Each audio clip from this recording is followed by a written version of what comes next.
All right, we're going to get started. Thanks everyone for coming. This panel is about achieving video advertising campaign goals through data. So traditionally, and it's funny to say traditionally in digital video advertising because that's not a very long timeline. We started out just doing these broad buys by, run a network or don't even really know what you're buying, but I need to be in digital video, so I'm just going to put some money out there and, buy so I can say I did it. But I think the world is quickly evolving with the rise of programmatic and access to huge amounts of data and more intelligence throughout the industry about, what to look at as far as users and goals and what does engagement mean. So we're going to get into all of that today. But before we do that, I want to let the panel introduce themselves. So I'll start, and then we'll move on to the left. I am Justin Eckhouse. I'm the VP of Product at SET. We were recently acquired by Conversant. We are a digital video ad platform that allows you to contextually target content. So you want to buy baseball, you want to buy Angelina Jolie, we can go and find that content and run your ads in front of that. And then also can filter out content that's not applicable to you, including brand unsafe content and non-viewable content. And then the Conversant acquisition just really lets us accelerate that growth and brings a huge amount of personalization data, segment targeting that we can layer on top of our contextual. So that's me. I'm going to let Frank start from here. Hello, I'm Frank Torres with Google and YouTube. I'm the brand strategy and activation leader. Essentially what I do is help brands build their brand online. And a big trend that we're seeing in the industry right now is basically turning advertisers into content creators. So that's what I'm focused on now. Prior to that, I was the video industry development leader and worked over it with YouTube in particular, and so worked on a lot of the piping and data that we're going to be talking about.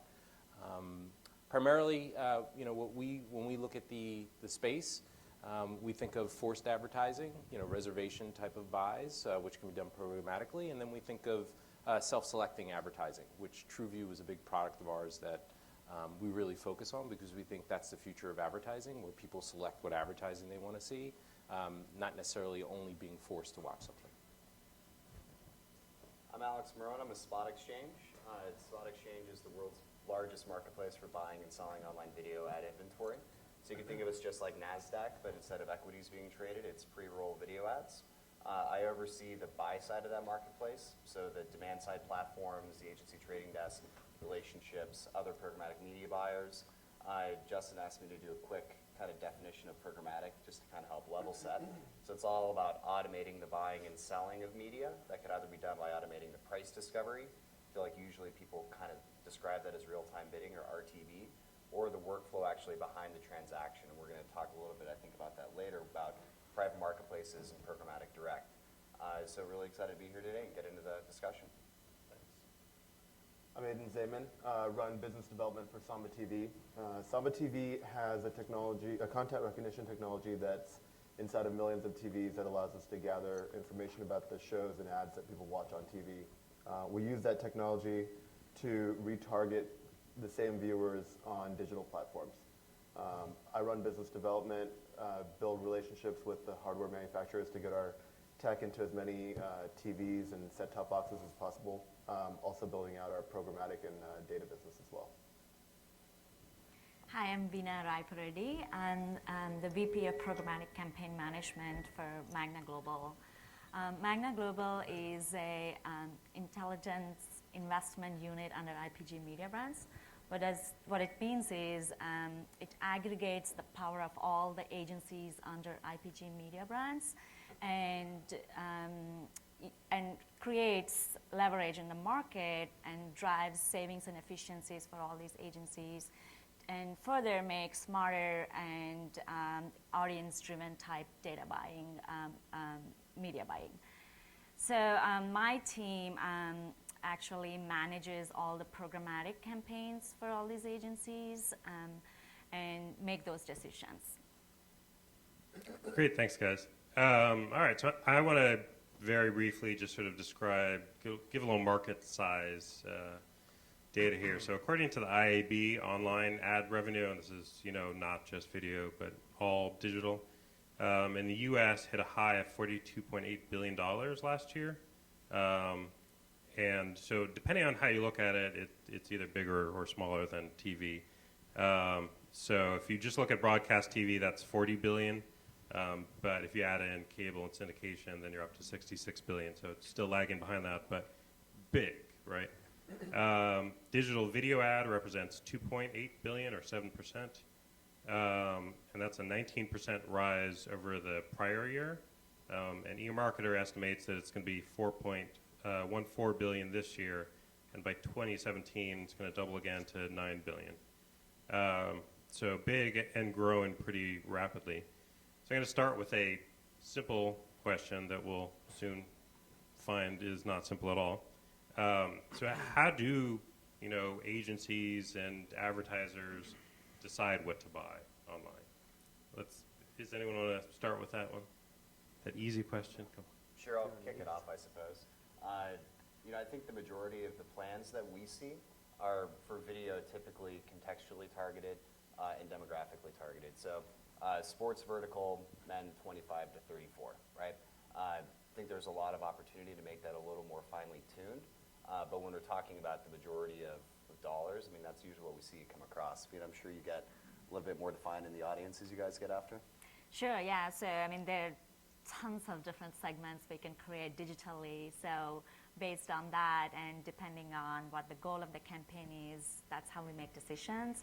So, like traditionally, the metrics used to be a lot fewer and it used to be a little different, but now there's so many ways you can buy online media. So, it all depends on what the client wants to really achieve behind a campaign.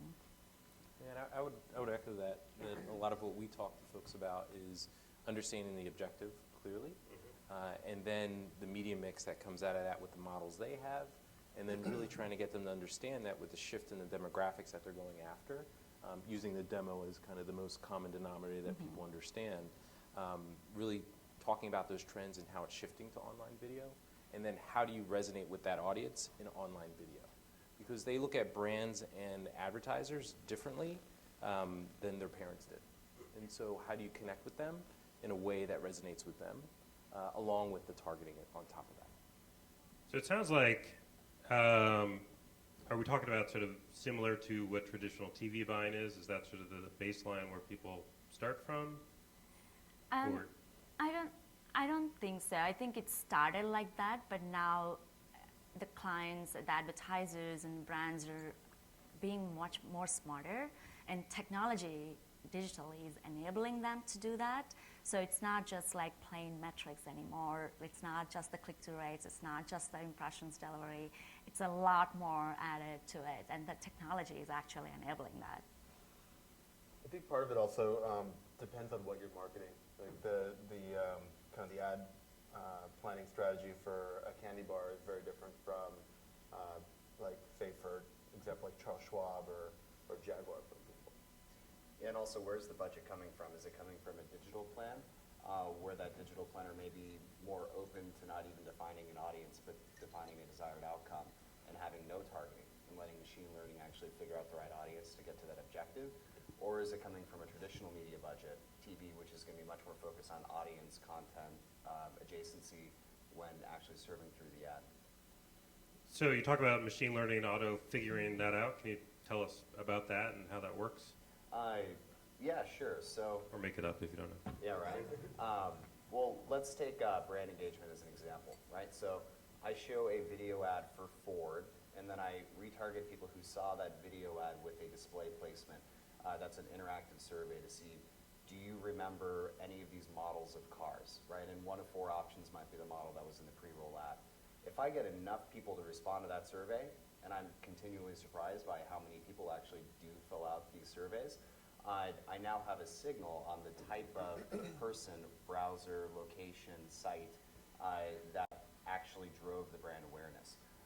Once I have enough of that activity stored up historically, an algorithm can be written that will compare future opportunities based on those attributes to how similar they are to that one perfect combination that led to the response before. Confidence intervals, sample sizes all are going to come into play when you're looking at that. Ideally, then, when you're buying more media and you find audiences that are similar to the one that recalled your message before, you would presumably, as a brand, value that media at a higher rate, and the publisher would get more revenue in a perfect world. How common is that type of buying, the sort of machine learning, self-optimizing? Is that common, or is that sort of up and coming at this point? I think it's something we encourage, right? In particular, Google, I mean, that's what we're known for, is building algorithms. So, there's all different types of ways you can do that. And so, when we think of programmatic, yes, it is the automation of it, but it's also the types of targeting you can do. And he mentioned one around remarketing and pixeling, but there's also, browser behavior and the affinity segments that can come out of that. There's the intent and, behavioral modeling that can come out, and that's based off of click-based data. So there are different sources or signals, as you mentioned, that we can build the algorithm on. We have ones that build on all those. So programmatic's come up a bunch here, obviously. I have some data from Magna Global, actually, that says that programmatic reached the tipping point and now represents about half of all online display advertising purchased in the U.S. So I'm wondering, on the video side, and I think, Alex, you have some data on this, and I'm sure Vina can weigh in as well, where do we stand on video and programmatic buying? Yeah, so we worked with Forrester last year and the year prior to actually size the online video programmatic market. In 2013, it was $686 million that came out of that report, and I believe that's about 15% of the total online video pie. In 2014, it's going to be 1.1 billion, which when you're looking at 4.1 billion total, as a percent, it's going up from about 15 to almost 20. It's a little bit behind what we're seeing in display, and I think that there's a number of reasons why. In video, you have a huge amount of budget being transacted with players that just don't sell programmatically, like a Hulu. And then you have a whole lot of TV budget that goes directly to broadcast networks for their catch-up TV experiences. And when you have very little remnant inventory, or very little that's not sold, then the value proposition of a real-time spot market where you're selling one impression at a time is diminished, because I really don't have a lot more to sell. However, it's still really inefficient to execute those buys. So I think that eventually we're going to see video catch up to display, but I think that's why it's taking a little bit longer. Is there an upper limit for buying programmatically? Like, is it 50% is the most you ever get, because we're always going to have buys that are done outside of that, or what is your? I don't think we know, but I do think there's going to be this private exchange, which is starting to happen now, that's going to come more to the forefront. As individual publishers and providers start to do deals where they secure certain amounts of inventory, excuse me, and certain other value adds, what they'll do is start to transact using the automation, which may not hit the open exchange, but it'll still work through the same kind of piping. I think Magna Global has projected some of the stats through 2017. Video, very close to what your projections, slightly more in 2013. 25% of the video inventory was projected to be traded programmatically, and it's going to grow to almost 69% by 2017. And display, yes, it's about a little more than 50% now, but I think it's going to grow to almost higher 80s, both display and mobile. So, yeah, when we say programmatic, it not necessarily mean what you said. Everything on the open RTB TV, and programmatic are not the same thing. Yeah. It could be a lot of automation of the processes. And at Magna Global ourselves, we have a goal of reaching 50% automation by the end of next year. So, but what that means is in all channels. What that means is, including TV, what that means is not just buying TV programmatically, but just also automating a lot of the workflow processes that would make it easy for entire media buying process.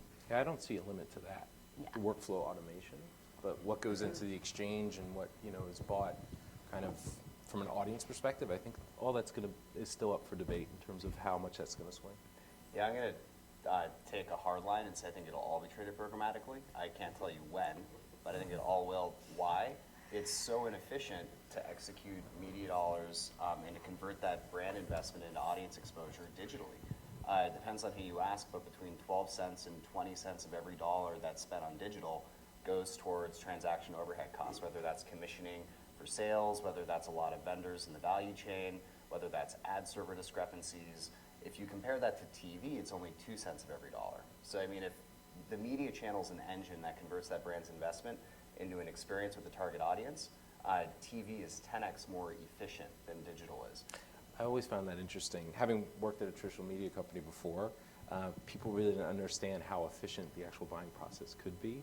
And it wasn't all just fax machines going back and forth, but there was a certain ability to make it happen more quickly. Justin, will we do Q&A at the end? Or? Yeah, if you have we can do questions now, so you know reason not to. Sure. At this morning's keynote, the SVP of NBC Sports said that they're not doing any programmatic buying. All of their stuff is premium content. How is it that you're going to convince them to take on programmatic? Well, it'll happen eventually. I mean, I think that there's a spectrum, right? There's some publishers that are really lean forward. There are some that are going to be a little bit slower to adopt. I think at the end of the day, consumer behavior is going to be what is going to force that. Yep. Where people want to interact with their media when they want it, they're going to challenge linear TV. Where they want it, they're going to challenge being in the living room. They're going to want it on their mobile devices. And I think that the NBCs and any broadcast network is going to have acute challenges in monetizing that user behavior without using programmatic technologies. And I also think that, I mean, the same concept of why do I have to sell this programmatically when, you know, I can sell my premium content, you know, through like direct sales. What if it's left behind? What if I cannot sell? So I think what we are trying to convince all these broadcast players is that, you know, how about if we have a guaranteed buy, like just like our friends, if we have a guaranteed buy, would you be willing to be in that forefront? We are establishing to that point, and I think you will see that shift happening very fast, actually. I think as long as you know, quality video inventory is scarce, you're still going to see, you're not going to see as much of it shifting to programmatic. I mean, today a lot of what you see in the kind of the open exchanges is not the quality video inventory. It's kind of long tail. It's interstitials in games. It's things like that. Some of the media companies that have moved some of their inventory to programmatic are still keeping it behind private exchanges, and I think that's probably what you're going to see more of, you know, shifting to kind of an automated or programmatic fashion, but just to enable the targeting. Yeah, I think that's a really great point. RTB was established in display where publishers had swaths of unsold inventory, right? I have no buyer, I need a buyer, put it into a marketplace and have people compete for it in an auction-based format. I have no idea what it's worth, so figure out the price of it based on the competition. You know, when you don't have that much inventory, you know, why would I put it up in a market like that? I don't think that the value proposition is as strong for RTB in that scenario. However, I think the discussion of whether or not there's a value proposition for workflow automation and efficiency is a completely discrete one, and that's when you start kind of taking in the concept of programmatic not as an auction-based pricing mechanism, but as a workflow automation tool. And there's a huge mind shift that needs to happen for that as well. Like if you think about it 2 years ago, even display was so, you know, low, and it is a fear among publishers to get into that world. But now you'll see a lot of premium publishers coming into the display world, and the same thing, the same kind of shift may eventually happen in video too. And I think the other underlying current of your question is probably around content quality as well, in terms of premium versus, you know, a lot of the things that you see on the web. And I think that's changing in terms of people's understanding of why they originally started doing advertising, right? Like, you were around a high quality show like Friends because of the buzz and the water cooler talk it created and the audience that you're able to hit. And if you take that same premise and apply that to online video, I think that opens up a much more engaged audience, and that still creates that water cooler and buzz talk, just not in the open air like television once did. Now it's much more niched.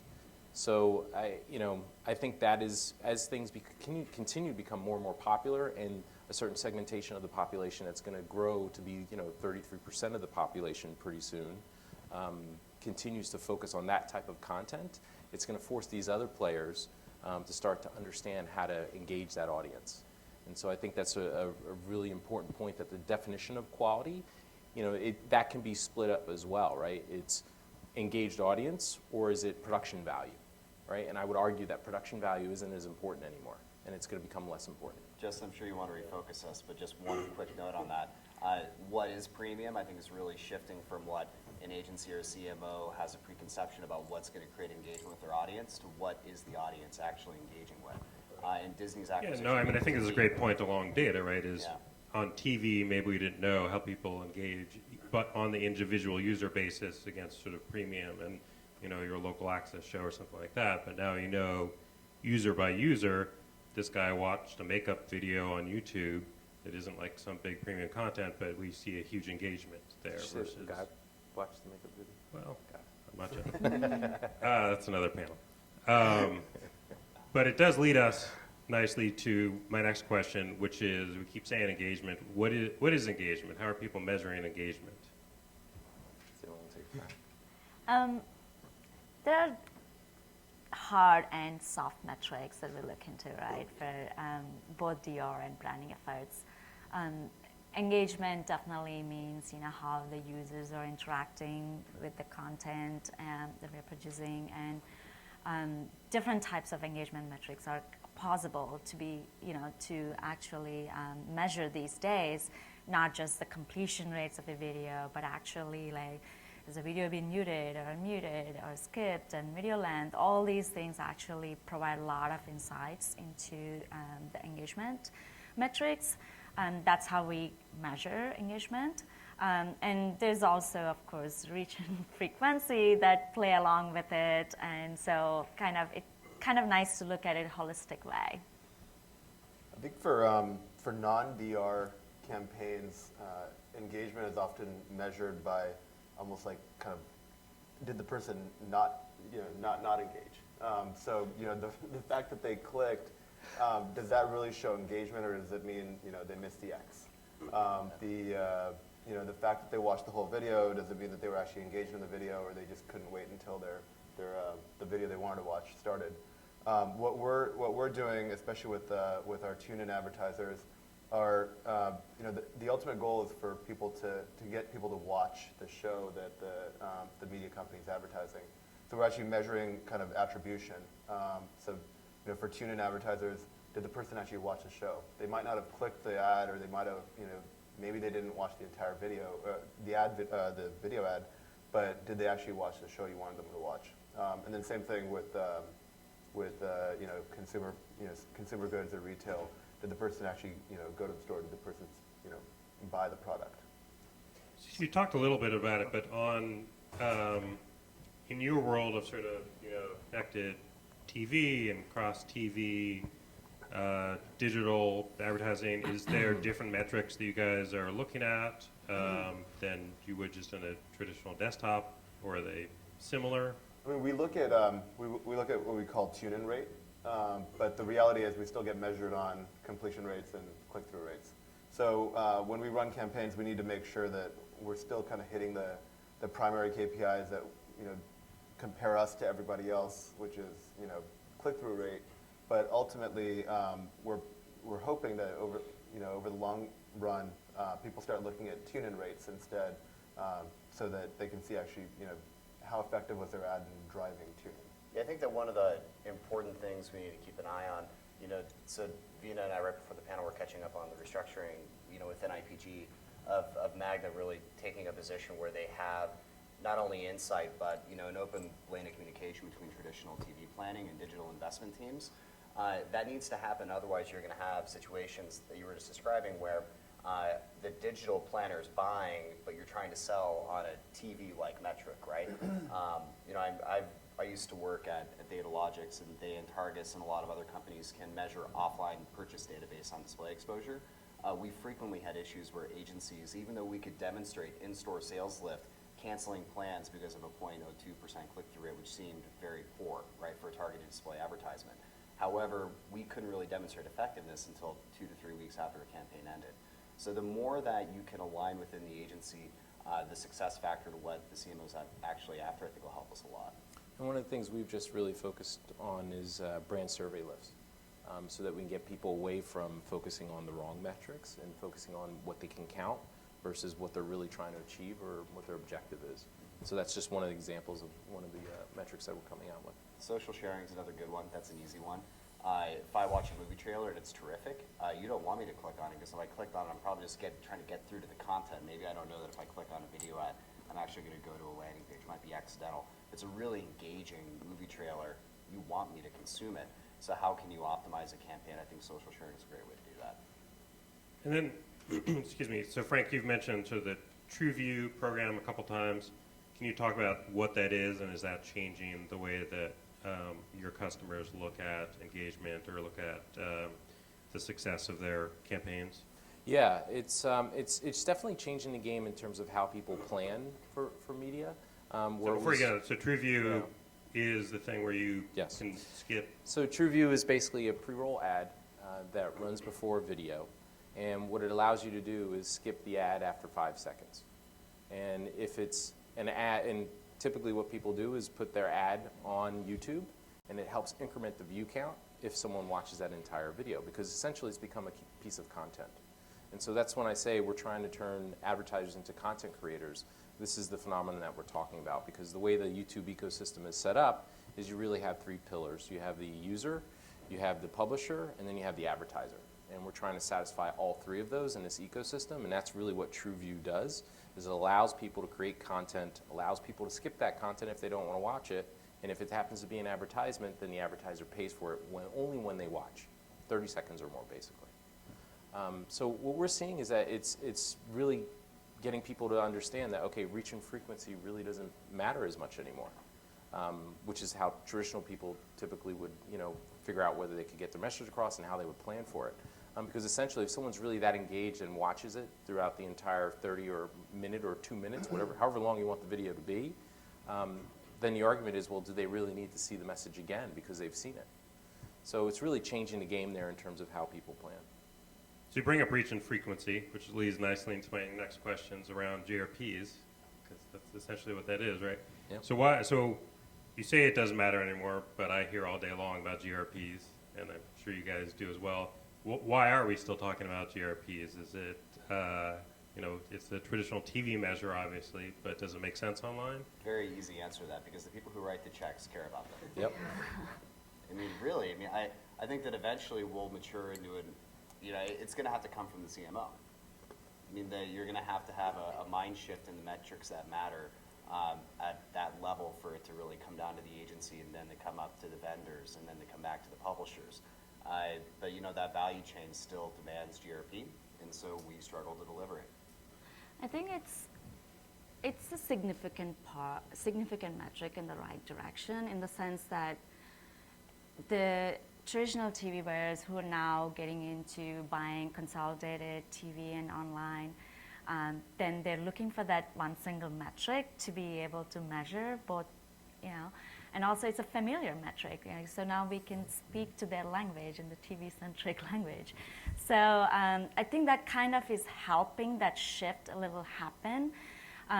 But that shouldn't be the only currency. There are definitely all the soft metrics that we need to look into, and that cross-platform metrics that we need to look into.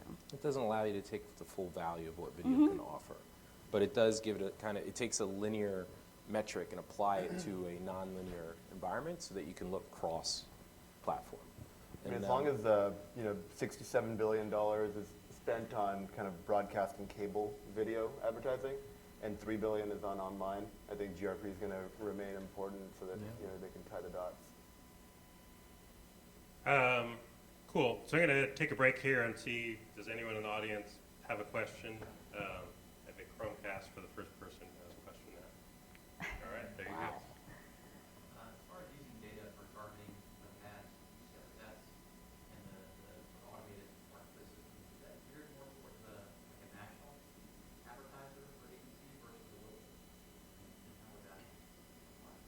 So the question is, using data, does it apply more to local advertisers versus national advertisers? And while the answer comes in your Chromecast. I can kick it off. I don't think there's any rules saying the local advertiser can't use data. They have a harder time with they have a harder time with it because there's just not that big of an audience, right? You know, I think that's something that an easy pitfall to run into when using data is targeting too much and kind of going into it knowing what your audience is. And there's so much data out there that you can really get fine-tuned. I can get people that, you know, are male, 25 to 34, like sports, they're going to buy a Lexus. You know, they're in market for, you know, high, you know, income, clothing, you know, but maybe that's not really the best person that I should be expanding my customer base to, right? And if I'm a local advertiser, I'm going to get 10 impressions. So I mean, a national advertiser is going to have a bigger pool to play in. Yeah, but I think that brings us actually to a really interesting point of hyper-targeting, right? So you talk about this. This is not a problem just on local campaigns at all, right? How often do you get requests for, you know, I want to run a national campaign and I want to run it against these 20 different segments layered on top of each other. We generally advise people to open it up to where they feel comfortable and then optimize down as they see what resonates with the audience they're going after. With TrueView in particular, we actually suggest that they don't have any targeting on it because people are only selecting, right? So if they're self-selecting, then it doesn't really matter what demo or targeting you put on because they're not going to watch it if they're not really caring about your message. So we kind of take both approaches, but I think on the force view side, I think starting broader so that you can figure out what's resonating is a good strategy there as well. Do you deal with that as well, Dina? Yes, we do. It's again like that education process with the clients where, you know, they have all these certain goals, sometimes specific to TMA, layer contextual, layer custom segments. It just limits the scale. So there are no insights being drawn out of it except that, okay, we reached 10 impressions, but So it's definitely like like you said, like we try to like tell them like to broaden up, gather insights from it, and then try to optimize it. Well, we definitely have that issue. You know, when we're when the starting point for us is people who watched the Grammys or people who watched the World Cup, and then you start layering on additional data points on top of that, then it starts getting difficult to achieve scale. I think that one of the things that's fundamentally changed is that media planning used to be a two-dimensional proposition of I have a brand and then I've got a number of different places where I could buy media, whether they be channels or vendors or publishers, what have you. Now we have this additional dimension of the user. And you never could know anything about the user in a traditional media channel, but now you can. You can understand their demographics or psychographics.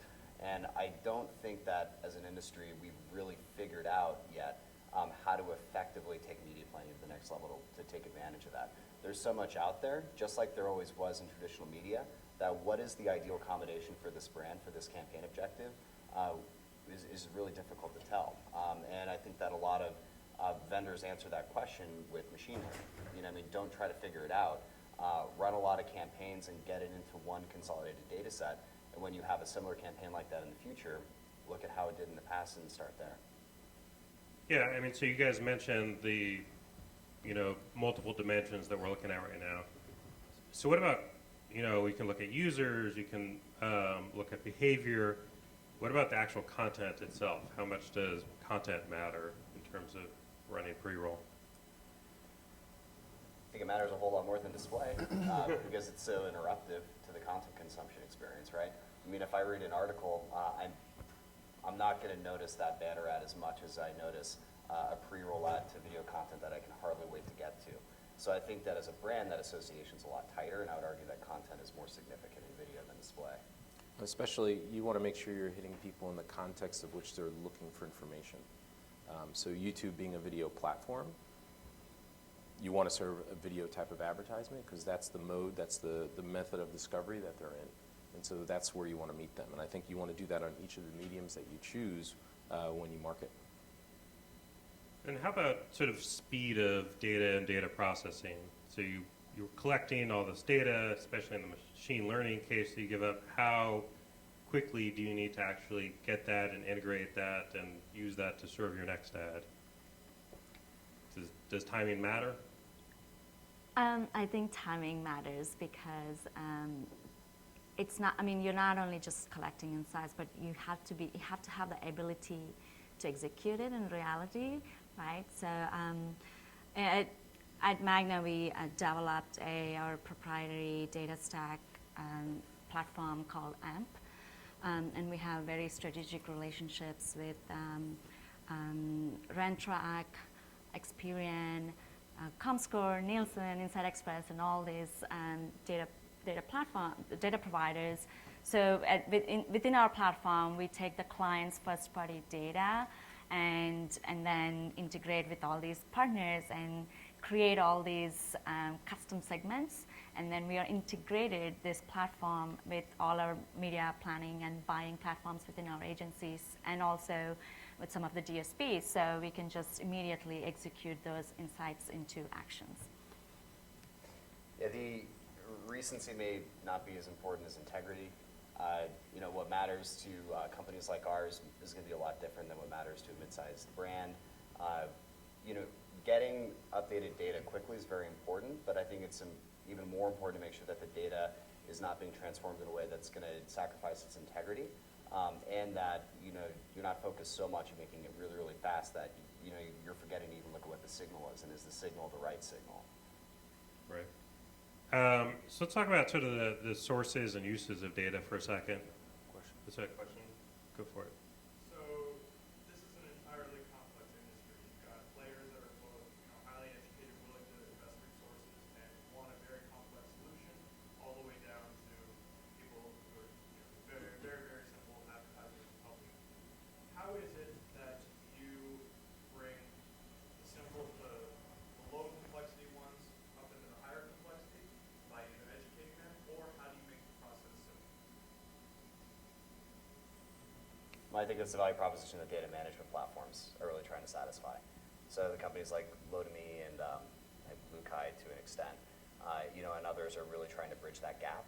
I think that the data discussion, you were asking about sources of data. Frankly, I question the efficacy of third-party data in relation to its cost.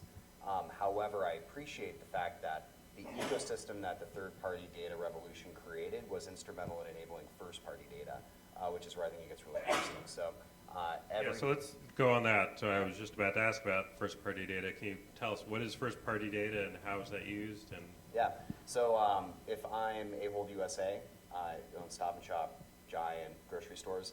An example of first-party data would be my loyalty card database. All the people who have signed up for a discount card in my store, and then I don't know, but I would presume that they would also track the purchases those people make within the store, right? That's a pretty potent data asset, right? If I want to inform my messaging to those consumers, a retailer's house file, a website's registration data. So if you're a publisher, people's registration data, self-declared demographics, self-declared interests. I think that those are really important signals that are frequently undercapitalized by different people in the space.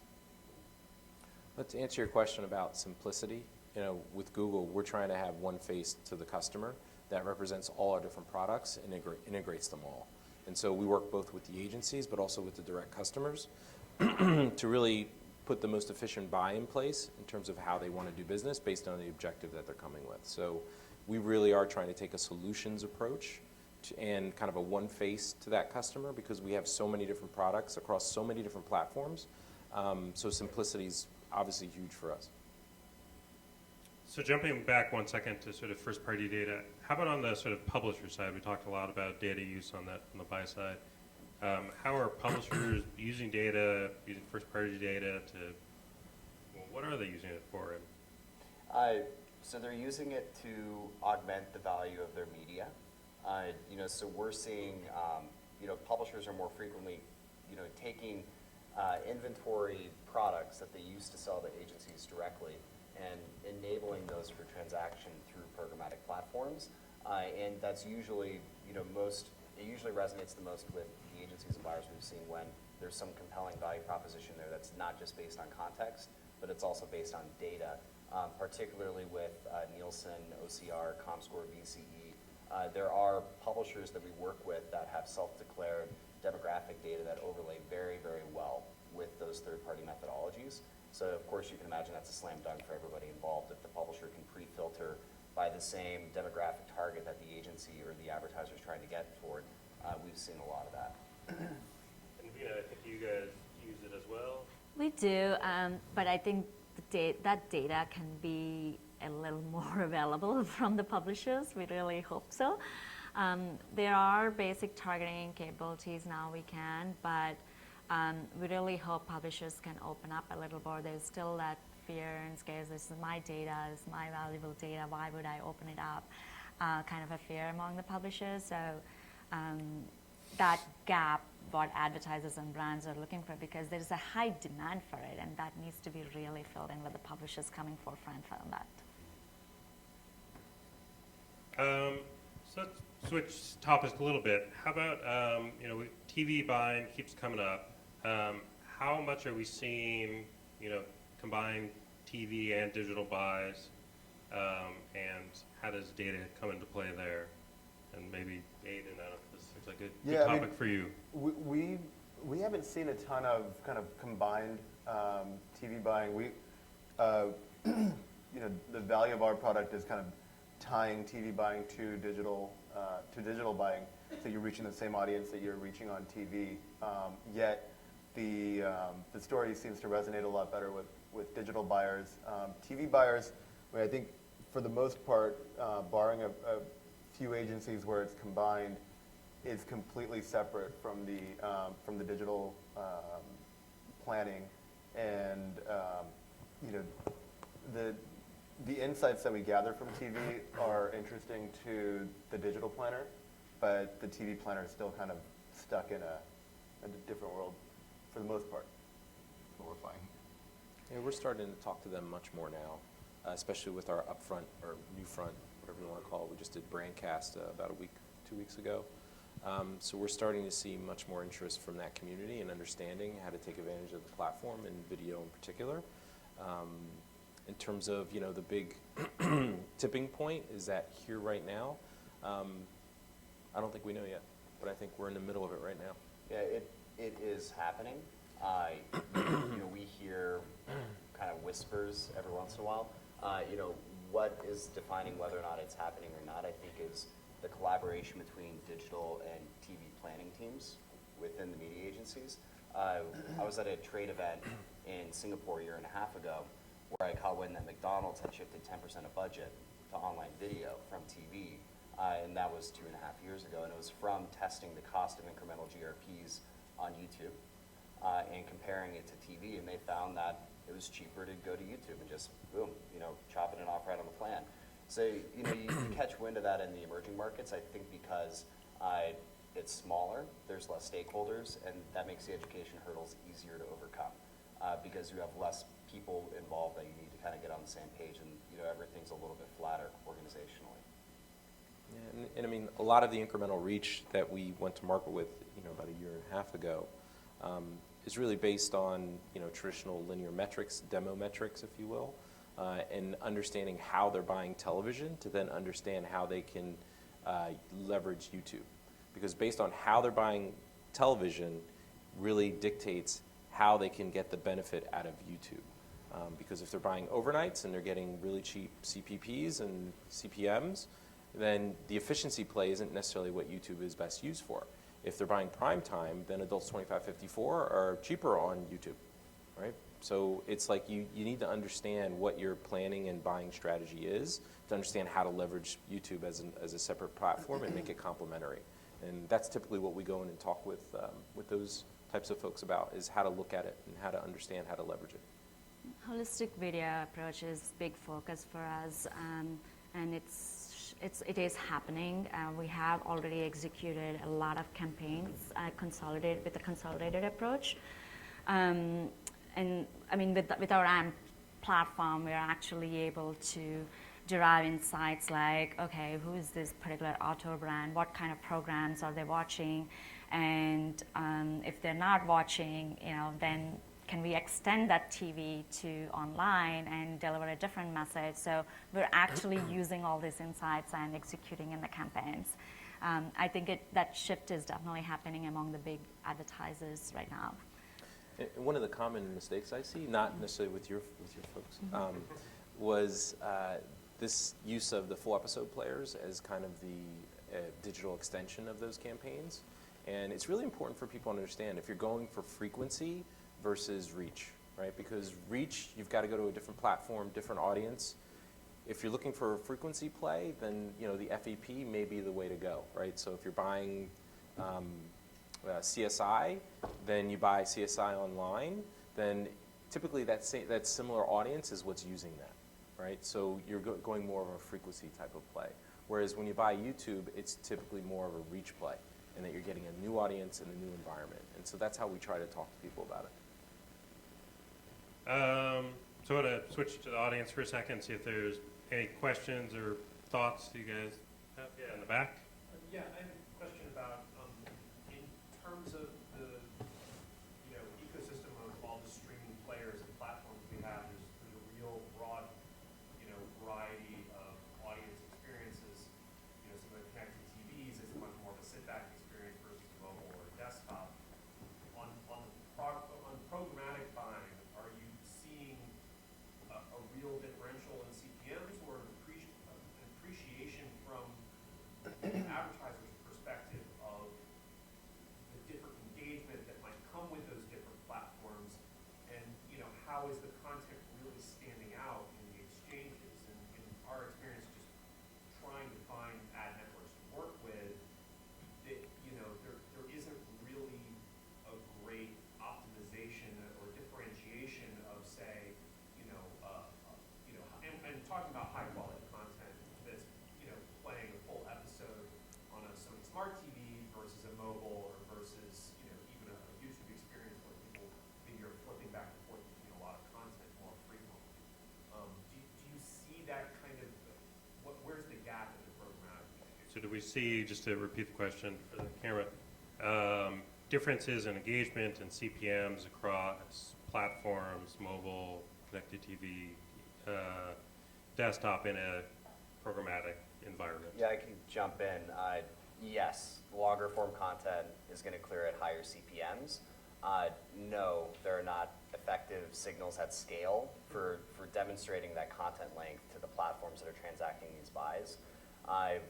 It's been a few years that we've been on this road, and what's mattered has changed. 2.5 years ago, what really mattered was, is the player user-initiated or auto-initiated? What mattered in the last year was the player 300 pixels wide or 600 pixels wide. Our answer to that as an exchange was to create signals that we could demonstrate to our platform customers to enable those retargeting. The problem is that from their perspective, we're only a slice of their total inventory, and we're the only exchange that provides the signal. So for them, it's a maintenance problem of, okay, I can develop this capability for Spot Exchange, but there are other marketplaces I buy from that don't provide it, and so they're disincentivized to develop for that. I think that's where programmatic direct and private marketplaces are filling that gap. Because if you were to contact us, for example, or other video exchanges as well, I'm sure they'd love to do it for you, you could create a one-to-one relationship with a Snag Films that has long-form content on a web-based experience, not a connected TV, and you could transact a direct deal with that publisher programmatically. So I think that a lot of the targeting challenges of brand wants X, X isn't available within exchanges, can be satisfied with private buying environments. Another application that we're seeing come up in Europe are new ad formats. So in-read is catching up a lot of steam in Europe. I think that's what Facebook video ads will look like. I do not know. Where you're looking through your timeline on your mobile device and you get a very short video ad that appears. We actually can't sell that today because for 3 years we've been marketing ourselves as an in-stream video ad exchange, right? And as soon as we open that up in the open market, I'm going to have buyers talking to me and complaining, saying, hey, you told me I was going to buy an orange and I got an apple, right? So our messaging to market has been, sure, the technology can enable that transaction, but it has to be through a private buying arrangement. I think that for the smaller publishers, one of the promises of programmatic was in part a kind of discovery that, that it's, if you're below whatever that magic threshold is, that you're not going to, be in the C3 kind of world of advertising. How do you make those connections with retailers? I think what I'm hearing is that it still ultimately is kind of a retail experience between the publisher and, at least on the main ad exchange side of things, like you want to do like a one network style approach. Yeah, for a custom ad unit, I'd say that's a fair description. Which Another topic that comes up is, are salespeople going to be out of jobs and programmatic takes over? And no, because that takes work, right? It takes work to get creative about how can we package our inventory or change our user experience in a way that's not standard, so it's not commoditized, and we don't have downward pressure on our eCPMs, right? And I think that's how we're definitely seeing that applied today. And just quickly from the YouTube perspective, about 40% of our traffic is now on mobile. So a lot of or about 75% of our ads are TrueView ads now, and we're seeing that auction go across both mobile and desktop, and we're not seeing people opt out of the mobile experience, so it's going equal. So correct me if I'm wrong, is there a large technical challenge in that VPAID and other standards are kind of finely tuned for Flash players, and when you get into the mobile world, you don't have the same kind of technical capabilities? Perhaps YouTube does in a custom implementation, but for a smaller publisher that is using Brightcove or Uyala, I can't do the same time of real-time bidding, or I can't do the same time of metrics throwing in mobile and HTML5 than I can in Flash. Is that a reality, and what's the plan to get over that? So do we see problems serving sort of advanced ads, VPAID ads in mobile or HTML5 environments? I think is the question via programmatic. We don't serve VPAID ads, so we have like There's an no problem. equivalent. So, but no, we want to make sure that our users have the same user experience regardless of what platform they're on. And because of some of the standards in there, we're not able to do that based on the UI experience that our standards that we have. And so we've opted not to participate with that. Yeah, let's connect afterward. I'd love to introduce you to somebody on our team who's a specialist on this, because I don't know the exact question. Yes, it's hard. I don't think there's anything you can do in a Flash-based environment with VPAID that you can't do in HTML5 with MRAID, which is it's a protocol for the player to interact with the ad in an HTML5 environment. However, do publishers support it, and do the OVP support it is another question, right? And does the integration between the online video player and the exchange support it? And I don't think that there's broad enough distribution yet within those integrations to really say that, yeah, every experience I can create on VPAID in a Flash-based environment on PC is now replicable at scale in mobile.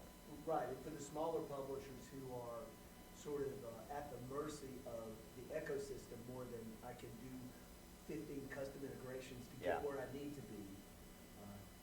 Yeah, and I'll say as a buyer, it's a problem for us all the time to try and, we get this creative and then we have to figure out how do we make it work on all these different platforms.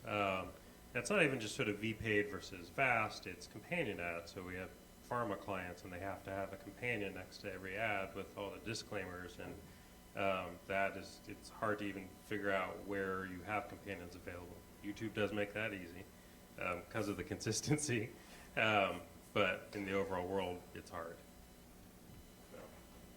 I think there's a question over here, maybe? No. Any other questions? Otherwise, I have some more.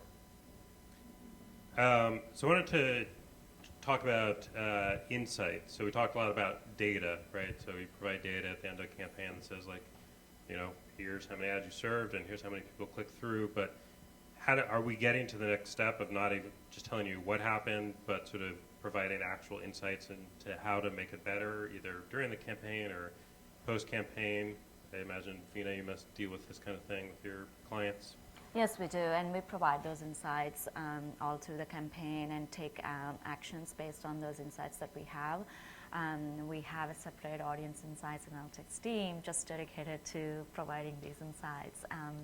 And also our ability to actually create custom segments within our data platform, and that actually helps our campaign managers take those decisions in real time, because we could also integrate them into the DSPs.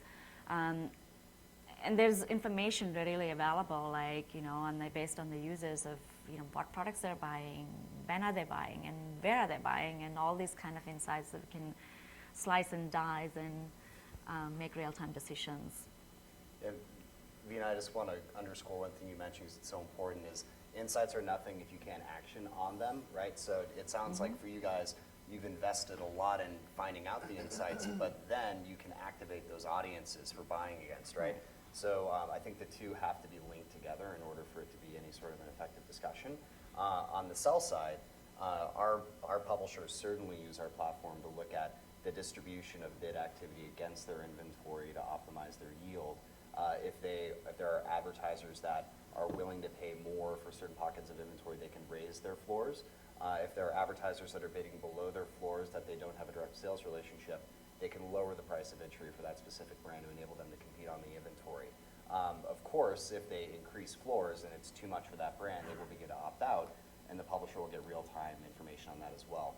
But I think the really key piece is, do you find out the information and can you actually act on it? Otherwise, just a nice slide. And can they automate the action, or is it a manual process at this point for you guys? It is a manual process at this point through the platform. From our ad sales perspective, I mean, the insights are one of the kind of the primary reasons that we actually get our tune-in campaigns. So, after every campaign, we're able to provide insights into kind of, which ads from which sites actually drove tune-in. And Alex had a great point. Insights are great, but can they be actionable? So, for the next campaign or even during the campaign, knowing that, maybe YouTube's driving a 3% tune-in while Yahoo is driving a 1% tune-in, does that allow you to kind of shift budget accordingly? And those insights also allow you to understand the performance of the campaign. Like, say, if the sales have increased, what has influenced those sales? Is it a seasonal event, is it a news release, or is it, this particular customer who is in market for this brand but actually went to, got influenced and went to this brand side. So all kinds of these insights help and take actions for us in adjusting the performance and the campaign that way.